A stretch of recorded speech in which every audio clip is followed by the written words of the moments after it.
Heto na mga idol, Klay Thompson naglipat bakod na. According to report, ibinigay ng Dallas Mavericks ang kanilang future second round draft picks sa taong 2025 at 2031 para lang makuha itong si Klay.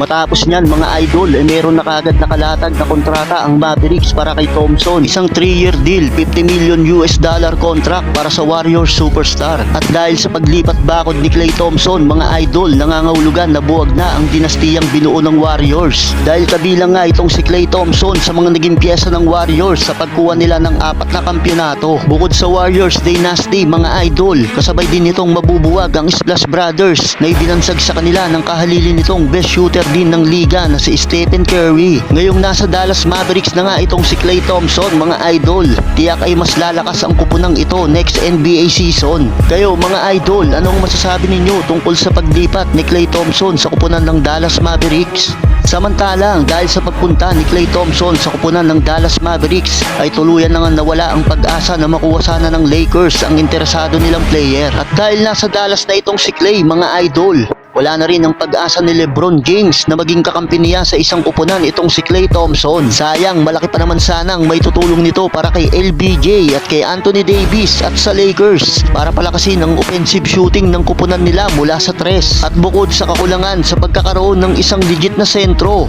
ito ang kailangan ng Lakers, ang pagkakaroon ng isang legit na shooter. So mapunta naman tayo dito kay Jason Tatum mga idol. Bukod sa pagkakapanalo nito ng kampyonato ngayon sa katatapos pa lang na season, another history kagad ito para kay Tatum mga idol dahil pumirma lang naman ito ng 5-year $315 million supermax contract deal sa pananatili nito sa Boston Celtics at isa nga ito sa mga highest paid sa history ng basketball dito sa NBA.